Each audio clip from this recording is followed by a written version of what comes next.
বার্ধক্য ভাতা বা বিধবা ভাতা পেনশন প্রাপক যারা আছেন, যারা সরকার পেয়ে থাকেন বার্ধক্য বা বিধবা ভাতা, তাদের জন্য একটি নতুন নিয়ম কার্যকর হতে চলেছে। তো আপনাদের পরিবার বা আপনি যদি এই পেনশন প্রাপক হয়ে থাকেন তাহলে আজকের ভিডিওটি দেখবেন।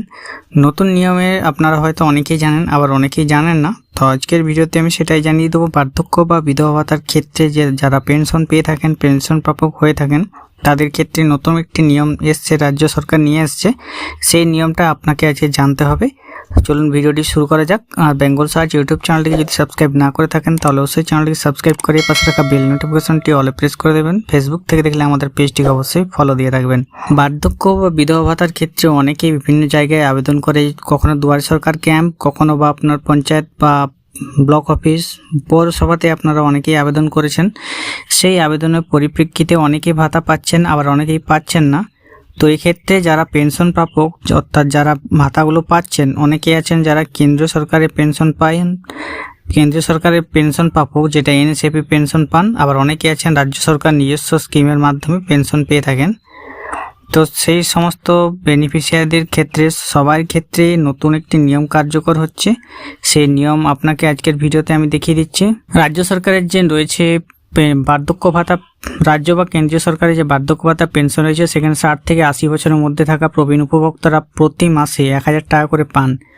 প্রতি মাসে তাদের 1000 টাকা করে দেওয়া হয় এবং তার মধ্যে 300 টাকা দেয় যে মোদী সরকার এবং বাকি 700 টাকায় দিতে হয় রাজ্যকে, যেখানে মোট টোটাল 1000 টাকা পান। যেখানে 300 টাকা দেয় কেন্দ্রীয় সরকার, 700 টাকা দেয় রাজ্য সরকার। 80 বছরের বেশি বয়সীদের জন্য 50% অর্থ দেয় রাজ্য, অর্থাৎ যদি 80 বছরের বেশি হয়ে যায় সেক্ষেত্রে 50% অর্থই কিন্তু রাজ্য দেয়। সম্প্রতি দিল্লিতে সংশ্লিষ্ট প্রকল্পের পর্যালোচনা বৈঠকে কেন্দ্রের আধিকারিকরা এসএসএপি নিয়ে রাজ্যের সুখ্যাতি করেছেন বলে খবর। এনএসএপি হবে এটা, এসএসএপি লিখেছে যে এনএসএপি বলে রাজ্যে সুখ্যাতি করেছেন বলে খবর হচ্ছে। সূত্রে খবর, সেখানে প্রথম একটি অ্যাপের কথা সামনে আনে কেন্দ্র। এই অ্যাপের মাধ্যমে অনলাইনে লাইফ সার্টিফিকেট জমা দেওয়ার ব্যবস্থা চালু হবে, অর্থাৎ অ্যাপের মাধ্যমে লাইফ সার্টিফিকেট জমা দেওয়ার ব্যবস্থা চালু হবে। দক্ষিণের একটি রাজ্য এবং প্রতিবেশী ঝাড়খণ্ডে এই প্রজেক্টে পাইলট প্রজেক্ট চলেছে বলে প্রশাসন সূত্রে জানা গিয়েছে। অর্থাৎ বছরে একটি নির্দিষ্ট সময়ে যারা এনএসএপির প্রাপক আছেন বা বার্ধক্য বিধবা ভাতার পেনশন পান, তাদের কাছ থেকে সংশ্লিষ্ট ডকুমেন্টস জমা নেওয়া হয় পঞ্চায়েত অফিসের পক্ষ থেকে। সেই ডকুমেন্টসে অনেকের লাইফ সার্টিফিকেট নেওয়া হয়। তো এবার কিন্তু সেই প্রকল্প আর নয়, এবারের অ্যাপের মাধ্যমে আপনাদেরকে লাইফ সার্টিফিকেট দিতে হবে। প্রবীণদের সরকারি ভাতার ক্ষেত্রেও এবার পেনশনের নতুন নিয়ম চালু হতে চলেছে। বার্ধক্য ভাতা পেতে গেলে জমা করতে হবে লাইফ সার্টিফিকেট। কেন্দ্র ও রাজ্য যৌথ প্রকল্প যেটা ন্যাশনাল সোশ্যাল অ্যাসিস্ট্যান্ট প্রোগ্রাম, অর্থাৎ এনএসএপি, কেন্দ্রীয় রাজ্যের যৌথ প্রকল্প এটা হয় NSAP, national social assistant programme. এর অধীনে বার্ধক্য ভাতা দেওয়া হয়, যেটা যৎসামান্য টাকা দেয় কেন্দ্র। পশ্চিমবঙ্গে রয়েছে জয় বাংলা প্রকল্পের অধীনে বৃদ্ধ, বিধবা ও বিশেষভাবে সক্ষম 1 কোটিরও বেশি উপভোক্তাকে মাসে 1000 টাকা করে ভাতা দেয় মমতা বন্দ্যোপাধ্যায়ের সরকার। অর্থাৎ পশ্চিমবঙ্গে যে প্রকল্পটি রয়েছে সেটা হচ্ছে জয় বাংলা, যে প্রকল্পের মাধ্যমে বৃদ্ধ, বিধবা বা প্রতিবন্ধী যারা আছেন তাদের 1 কোটিরও বেশি উপভোক্তাকে প্রত্যেক মাসে 1000 টাকা করে দেয় মমতা বন্দ্যোপাধ্যায়ের সরকার। এর মধ্যে বার্ধক্য ভাতা প্রাপকের সংখ্যাই হলো 20,50,000। অর্থাৎ বার্ধক্য ভাতা প্রকল্পে যারা টাকা পাচ্ছেন তাদের সংখ্যা হলো রাজ্যে 20,50,000। এই উপভোক্তাদের প্রতি বছরই লাইফ সার্টিফিকেট জমা দেওয়ার নিয়ম চালু করতে চলেছে দিল্লি। অর্থাৎ প্রতি বছরই আপনাকে লাইফ সার্টিফিকেট জমা করতে হবে। তার উপর ভিত্তি করে কিন্তু আপনার পেনশন চালু থাকবে, না হলে আপনার পেনশনটি পুরোপুরি বন্ধ করে দেওয়া হবে। তো অভিজ্ঞ যে প্রশাসনিক কর্তারা জানাচ্ছেন, কোনো ভাতা দেওয়ার ক্ষেত্রে লাইফ সার্টিফিকেট জমা দেওয়ার নিয়ম খুব একটা কিন্তু শোনা যায়নি।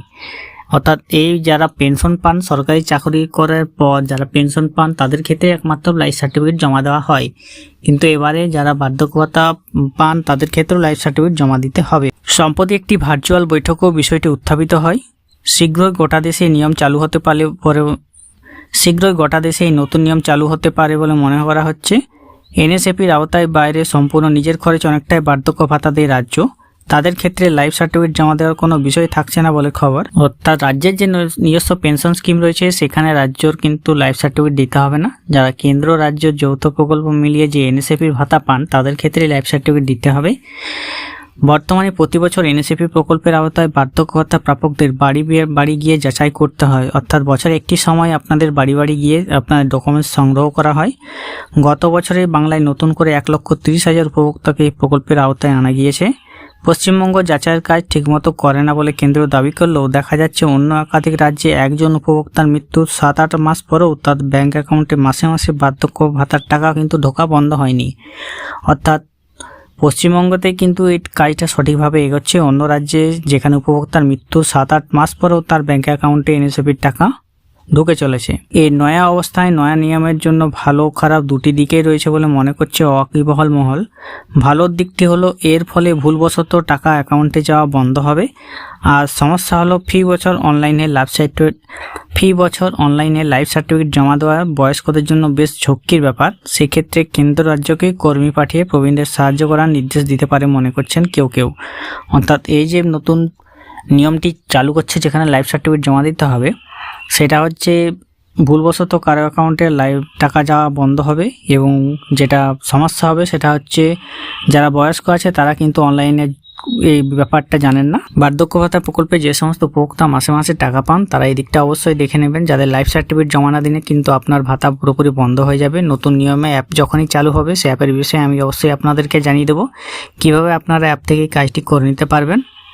যারা অবশ্যই জানেননি তাদের মধ্যে ভিডিওটি শেয়ার করে দেবেন। এরকম ভিডিও পাওয়ার জন্য আমাদের চ্যানেলে সাবস্ক্রাইব করে রাখবেন। ভালো থাকবেন, সুস্থ থাকবেন, নমস্কার।